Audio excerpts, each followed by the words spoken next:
बाबा साहब को, तुम्हें, तुम जैसे कुकुरमुत्तों को, तुम जैसे गुटखा छाप लोगों को, तुम जैसे उठाई गिरोह को ये बताने की जरूरत नहीं है बाबा साहब के बच्चों को कि संविधान किसने बनाया। और अगर तुम चैलेंज कर रहे हो तो तुम कहो ना अपने बाप से कि बाबा साहब डॉक्टर भीमराव अंबेडकर साहब ने जो है संविधान नहीं बनाया, तब हम आपको बताएंगे ऐतिहासिक रूप से कि आप सही है या हम सही।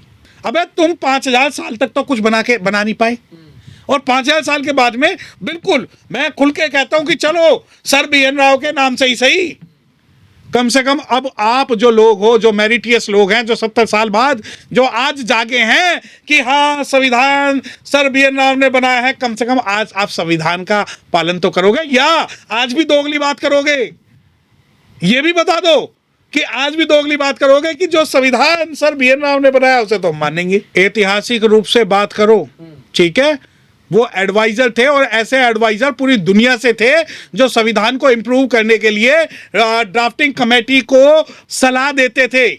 और अगर सलाह ही माननी है और सलाह के आधार पर, एक तरफ तो आप कह रहे हो कि नहीं ओरिजिनल जो कॉन्स्टिट्यूशन मेकर है सर BN राव है, दूसरी तरफ आप कह रहे हो कि सलाहकार है, और मैं कहता हूं कि वो तो संविधान सभा के सदस्य ही नहीं थे। और जब संविधान सभा के सदस्य नहीं थे तो मुझे बता दें कि संविधान समिति के तो सदस्य थे ना वो। देखिए मैं ये ऐसा तो 22 समिति, ये जो तथ्य संविधान समिति के को किसने कहा? कौन कह रहा है कि संविधान समिति के नहीं थे, लेकिन संविधान समिति के तो थे ना। देखिए ये कौन सा तथ्य लेके आए हो? कहां से पढ़ के आए हो? क्या नशे में बात कर रहे हो, या उन्हीं लोगों की बात कर रहे हो जो कल तक तो संविधान को जला रहे थे और आज संविधान को पूज रहे हैं? और संविधान को सिर्फ इसलिए पूज रहे हैं क्योंकि बाबा साहब की मूर्ति जो ग्वालियर में लगनी थी, उस मूर्ति को जस्टिफिकेशन इन्हें देना है कि सर BN राव ने बनाया। हाँ बिल्कुल ठीक है। देखिए, ना तो सर BN राव संविधान समिति के सदस्य थे, ना ही ड्राफ्टिंग कमेटी के सदस्य थे, और ना ही किसी कॉन्स्टिट्यूट असेंबली के सदस्य थे। और ये मैं आपको तथ्य के साथ कह सकता हूं कि जब 24 जनवरी 1950 को जब साइन हुए संविधान के फाइनल मसौदे पे, तो उन्होंने अनधिकृत रूप से, अनऑथराइज रूप से उस पर साइन किए, क्योंकि वहां साइन सिर्फ 3 वही व्यक्ति कर सकता था जो संविधान सभा का सदस्य था। जिस वक्त यहाँ संविधान बन रहा था उस वक्त सर BN राव जो विदेशों में थे, वो कभी UN में होते थे, कभी कहीं होते थे, कभी UN डेवलपमेंट प्रोग्राम में, कभी कहीं। दोस्तों उन्होंने कभी जो है, देखिए उनकी जो जहाँ तक बात आप कहते हैं कि उन्होंने सलाह दी, बिल्कुल एडमिटेड, ये बात फैक्ट है कि उन्होंने सलाह दी। सलाह तो बाबा साहब डॉक्टर भीमराव अम्बेडकर साहब को ये भी दी थी कि संविधान खत्म करके मनुस्मृति लागू कर दी जाए।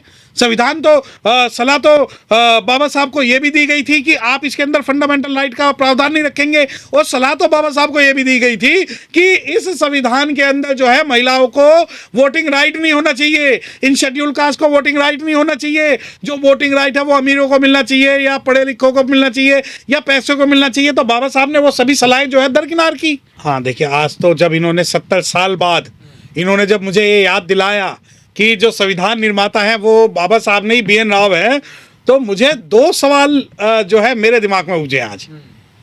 पहला, आपकी इतनी मेरिट जो है, आप तो मेरिटियस लोग हैं और मेरिट आपके जो है लगी हुई है, तो मेरिट 70 साल बाद जागी कि सर डॉक्टर जो सर BN राव है वो संविधान निर्माता है। तो 70 साल अगर आपको 70 साल बाद आप क्लेम कर रहे हैं तो बहुत अच्छी बात है। अब दूसरा सवाल ये कि चलो आज से ये प्रण करते हैं कि जो संविधान है वो BN राव ने बनाया, तो जो लोग मनुस्मृति लागू करने वाले हैं, क्या सर BN राव के समर्थक उनकी पिटाई करेंगे? क्योंकि ये तो कहते हैं कि संविधान इसलिए बुरा है क्योंकि बाबा साहब डॉक्टर भीमराव अम्बेडकर ने बनाया है। और अब जब सर BN राव ने संविधान बनाया है, और अब जो है संविधान के जो ज्ञापन 70 साल बाद दिए जा रहे हैं कि उन्हें संविधान निर्माता घोषित करें, उन्हें भारत रत्न दे, तो अब भैया एक बात तो सवाल बिल्कुल क्लियर है कि अगर संविधान BN राव ने बनाया है, सर BN राव ने बनाया है, और आप लोग जो कल तक संविधान का विरोध करते थे, तो क्या आज से आप संविधान का विरोध करना छोड़ देंगे? संविधान बनाने में जितने भी संविधान सभा के सदस्य थे सभी का थोड़ा बहुत योगदान था, परंतु सर BN राव का तो बिल्कुल भी योगदान नहीं था। और मैं चैलेंज करता हूं उन लोगों को जो कहते हैं कि सर BN राव संविधान निर्माता थे। अरे सर BN राव तो संविधान सभा के सदस्य तक नहीं थे, और वो उन्होंने जब संविधान बना उनमें उन्होंने अनअधिकृत रूप से साइन किए, यानी कि अनऑथराइज रूप से साइन किए, क्योंकि जब संविधान सभा में 24 नवंबर 1949 को साइन हुए तो सर BN राव उनमें से एक थे जो संविधान सभा के मेंबर ना होते हुए भी उन्होंने जो है साइन किए। अब आ जाओ कि नहीं नहीं संविधान तो सर BN राव ने बनाया, बिल्कुल बिल्कुल सहमत हूं। अगर संविधान सर BN राव ने बनाया है तो वो यूएन डेवलपमेंट प्रोग्राम में बाहर रहकर क्या कर रहे थे? कितनी सर BN राव ने संविधान सभा की डिबेट्स में भाग लिया, और क्या कारण था कि जब बाबा साहब डॉक्टर भीमराव अंबेडकर साहब से सवाल पूछा गया तो बाबा साहब डॉक्टर भीमराव अंबेडकर साहब ने कहा कि I am the Indian first and Indian lastly. जब बाबा साहब को फॉरेनर्स ने ये कहा कि हम आपको लॉर्ड बना देते हैं, हम आपको चीफ जस्टिस बना देते हैं, तो बाबा साहब ने कहा कि मैं जो भी करूंगा वो भारत के अंदर करूंगा और भारत के लोगों के लिए करूंगा। उसी वक्त संविधान बनने के तुरंत बाद 1952 में जब सर BN राव जो है इंटरनेशनल कोर्ट ऑफ जस्टिस के जज बने, क्या बाबा साहब के पास ये प्रलोभन नहीं था? तो बाबा साहब ने तो जज बनने से मना कर दिया, लॉर्ड बनने से मना कर दिया, वाइसरायस बनने से मना कर दिया। अगर चाहते तो बाबा साहब भी बिककर इंटरनेशनल कोर्ट ऑफ जस्टिस में जज बन जाते। और आप तुलना कर रहे हो बाबा साहब से सर BN राव की।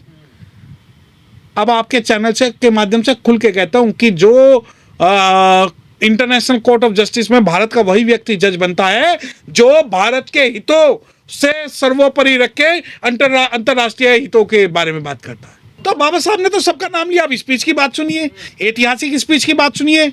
जो लोग ये कहते हैं कि सर BN राव ने पूरा ड्राफ्ट बनाया और बाबा साहब ने उसमें सिर्फ कुछ एडिट किया, बिल्कुल मैं सहमत हूं आपकी बात से। कच्चा मसौदा तैयार, हाँ कच्चा मसौदा, उसकी मैं इतिहास बता देता हूँ। सर BN राव ने जो कॉन्स्टिट्यूशन जो ड्राफ्ट दिया वो 1935 का जो एक्ट है वो कट कॉपी पेस्ट करके दे दिया। और अगर बाबा साहब ने उस कच्चे मसौदे के अंदर ही छेड़खानी की है सिर्फ, तो भैया एक काम करो ना, जो सर BN राव का जो ओरिजिनल कॉन्स्टिट्यूशन है, जो मसौदा है, जो ड्राफ्ट कॉन्स्टिट्यूशन है, जो 1935 की कॉपी है, आज आप उसे लागू कर दो। आपको पता लग जाएगा कि 1935 का जो ड्राफ्ट कॉन्स्टिट्यूशन है, और ड्राफ्ट कॉन्स्टिट्यूशन ऐसा नहीं है कि सर BN राव ने draft constitution parliament constitute assembly में रखा। KM मुंशी साहब ने का भी ड्राफ्ट कॉन्स्टिट्यूशन था, बाबा साहब ने भी ड्राफ्ट कॉन्स्टिट्यूशन था, बाबा साहब ने भी बनाया था। 1935 का भी ड्राफ्ट कॉन्स्टिट्यूशन था, 1909 का भी ड्राफ्ट कॉन्स्टिट्यूशन था, 1909 का भी 1919 का भी ड्राफ्ट कॉन्स्टिट्यूशन था, और USA का भी ड्राफ्ट कॉन्स्टिट्यूशन था, इंग्लैंड का भी ड्राफ्ट कॉन्स्टिट्यूशन था, और आयरलैंड का भी ड्राफ्ट कॉन्स्टिट्यूशन था, और इन दुनिया के जितने भी संविधान थे वो सभी ड्राफ्ट कॉन्स्टिट्यूशन थे। तो कल अगर आप ये कहने लगो कि भारत का जो संविधान है वो तो ब्रिटेन की महारानी का ड्राफ्ट कॉन्स्टिट्यूशन है, तो ब्रिटेन की महारानी को भारत का जो है आप संविधान निर्माता घोषित करो, तो ऐसे ही मैं आपकी बात मान लूंगा जैसे आप सर BN राव के बारे में बात कर रहे हैं। ये तो इनकी मेरिट पे प्रश्न चिन्ह लगा रहा है कि 70 साल बाद इन्हें ये याद आया है कि संविधान जो सर BN राव ने बनाया है। चलो कम से कम शेड्यूल कास्ट जिसके पास पढ़ने का अधिकार नहीं था, उन्होंने लड़ झगड़ के बाबा साहब डॉक्टर भीमराव अंबेडकर साहब को 1990 में भारत रत्न तो दिलवा दिया। और मैं तो कहूँगा आप आगे झंडा लेके चलो कि सर BN राव को संविधान बनाने के लिए भारत रत्न दो। यकीन मानिए सबसे पहले झंडा लेके चलने वाला व्यक्ति मैं होऊंगा। वो क्यों? वो इसलिए कि संविधान सभा के जितने भी लोग हैं, अरे जब आप 33 करोड़ की मूर्ति लगा सकते हो, आसाराम को आप मान सकते हो, राम रहीम को आप मान सकते हो, और जब आप अपनी पार्टी में रेप के आरोपियों को रख सकते हो, सीडी वालों को रख सकते हो, फिल्म वालों को रख सकते हो, तो जितने संविधान सभा के 284 सदस्य थे उनको उचित सम्मान मिलना चाहिए। तो मैं तो कह रहा हूं आप दीजिए, लेकिन आप अगर ये दिखाना चाहते हो कि sir BN Rao was the highest and Baba Saheb doctor Bhimrao Ambedkar did not participate in the constitution, तो मैं ये बात बिल्कुल, मैं तो चैलेंज कर रहा हूं, ओपन डिबेट रखिए। और यहां मत रखिए इंडिया के अंदर, ओपन डिबेट यूएनओ में रखिए। और अगर आपने यूएनओ के अंदर ये सिद्ध कर दिया कि बाबा साहब डॉक्टर, जब सात जो मेंबर ड्राफ्टिंग कमेटी थे, 7 में से 2 कभी आए नहीं, 2 अमेरिका चले गए, 2 बीमार हो गए, एक ने कभी जो है उसमें पार्टिसिपेट ही नहीं किया, तो और ये जो है मैं आपको 7 में भी तो नाम नहीं है ना बी एन राव का। नहीं है ना, मैं बताऊं ना, अब जब कॉन्स्टिट्यूशनल असेंबली की पार्ट 4 की 272 पेज नंबर पढ़ते हैं तो आपको वहां बिल्कुल क्लियर मिलेगा कि कृष्णमूर्ताचारी जो है उन्होंने कहा कि बाबा साहब आपका जो योगदान है वो अतुल्य है संविधान बनाने में। और रही बात कि बड़े बड़ाई ना करें और बड़े ना बोल, हीरा किससे कब कहे लाख टका मेरा मोल, चर्चा वर्चा कुछ नहीं है।